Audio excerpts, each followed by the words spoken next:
Kabalenya, ako yung Alvin Bautista ni Exploring Pampanga. For today's vlog guys, andito tayo sa Pinac Food Park dito sa may Candaba, Pampanga. So ito yung tinawag nilang the longest food park in the Philippines noong panahon ng pandemic. So ngayon, nasa 70 stalls yung meron nila dito. Grabe, ang layo ng lalakarin nyo. And siguradong gugutumin kayo dun sa mga foods na meron sila dito. Magmula sa Mabalacat City, dumaan kami ng NLEX at nag-exit kami sa San Fernando, Pampanga. Dinaanan din namin ang bayan ng Mexico, Santa Ana at ang kasunod dito ang bayan ng Candaba kung saan matatagpuan ang Pinac Food Park.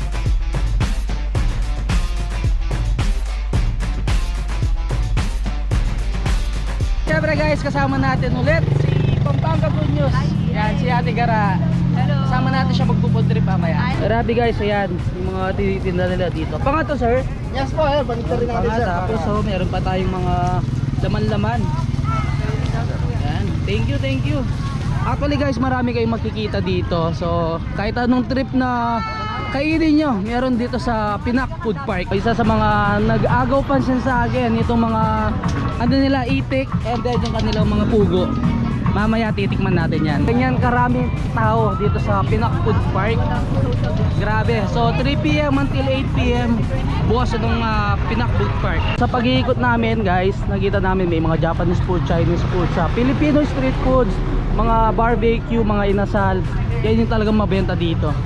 And then may mga area talaga maluluwang yung ano nila, place. Pwede kayong umupo. May mga tables and chairs din naman silang available dito.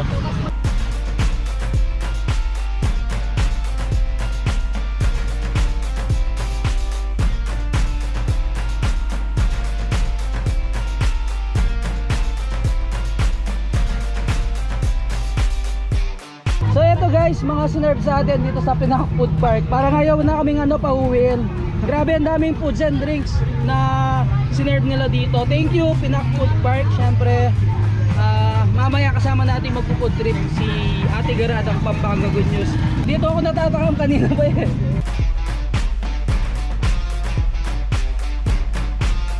Kasama natin si Food Trip sa Norte. Invite mo sila dito sa Pinac Food Park. Yan po, so ini-invite namin lahat po ng followers po ni Sir na pumunta rito sa Pinac Food Park, Paligay, Candaba, Pampanga.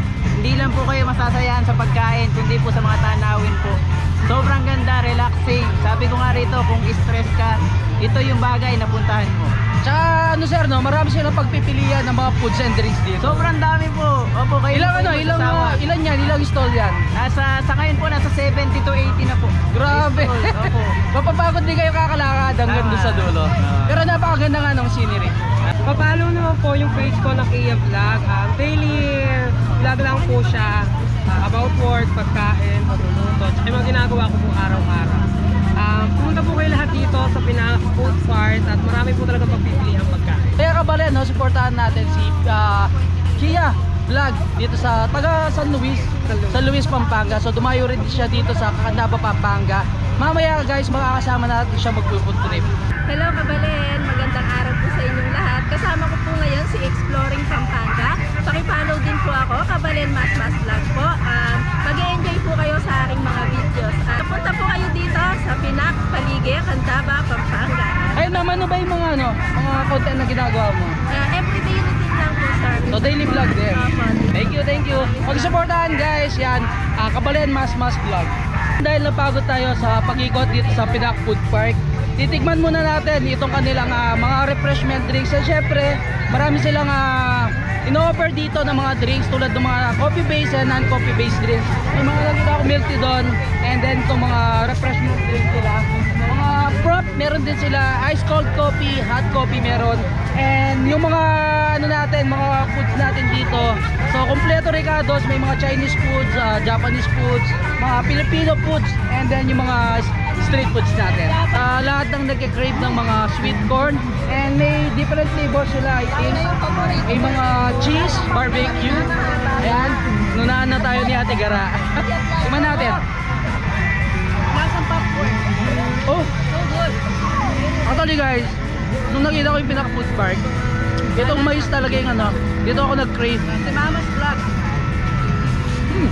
Sarap guys. Sir, magkano yung ganito? 40 pesos. Oh, 40 pesos siya mini guys. 40 pesos ang lagi. masasabi mo? Bayo mo na eh. Masarap. And syempre, andun pa rin yung flavor. Ang flavor nito, barbecue. Barbecue, pero parang siyang popcorn. Sa akin, cheese. Ang sarap. Guys, must try ito. Punta kayo Candaba. Galit-galit muna kami. So kasama natin yung mga ibang staff ng Pinang Food Park dito. And yung mga vloggers dito sa San Luis at Candaba.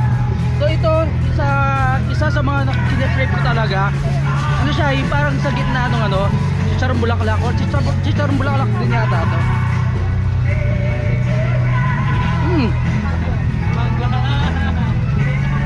Tagal ko na gustong ano, makatikim nito. Nga suka.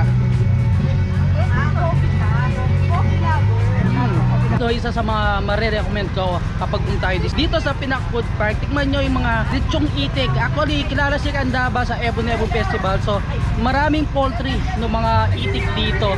So, yan. Titikman na natin and dito natin malalaman kung gaano kasarap yung itik ng Candaba, Pampanga. Napakalambot and napakalasa niya. Ito mga ganitong food yung hinahanap natin, yung hindi natin madalas na nakakain. Napakarami nung sinerve nila dito. So, hindi natin lahat matitikman yan, kaya pipili na lang talaga kami nung titikman namin. And syempre, supportahan natin lahat yung mga nagtitinda dito sa Pinak Food Park. And maraming salamat po sa lahat ng nagbigay ng foods and drinks sa amin ni Pampanga Good News. And syempre, kay Kapitan, kay President ng Pinak Food Park, and yung mga vloggers na pumunta dito para samahan kami dito sa food trip na gagawin namin dito sa Pinak Food Park. So, inulit ko sa lahat po na nagbigay ng foods and drinks, maraming salamat po. Kahit hindi namin matikman yung mga products nyo, syempre, i-promote natin sa mga followers natin na pag pumunta kayo dito guys, halos yan, kung kaya nyo tikman lahat yung mga in-offer na foods and drinks nila ng Pinak Food Park, try nyo guys. Crave kayo ng mga nila, itong mga Korean foods meron dito syempre. Isa sa kakaiba na nakita talaga namin itong squid na barbecue. Yan, tingnan nyo naman, talaga nilagay sa barbecue stick. Akala ko kanina yung palos na tinatawag nito natin dito sa Pampanga. Kasi sa bandang Visayas, meron silang tinatawag na hill na ginagawa nilang inasal. So tikman natin.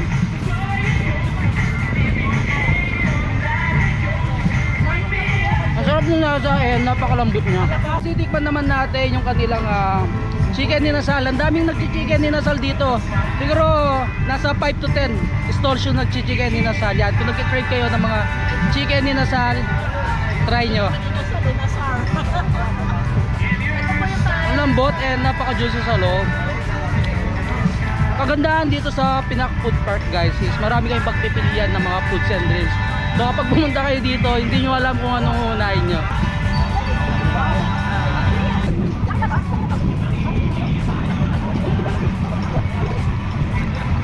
Japanese food. Kalambot na.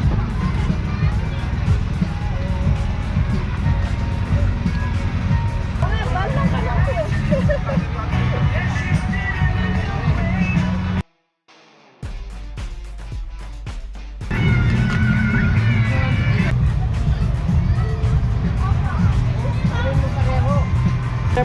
Degi po kayo man. Ako po'y Kapitan ng Paligi, Kapitan Deo Manalini. Sana po, reta pong baka kayo po king vlogging ni. Munta ko nga po kayo, manyaman po kayo ni Pinak Paligi. Nisyahan ko po. Maganakala po rin tao. Malinis po, wala ko pang problema. Wala pong traffic yan eh. Tamo po, dakala, salamat po kayo.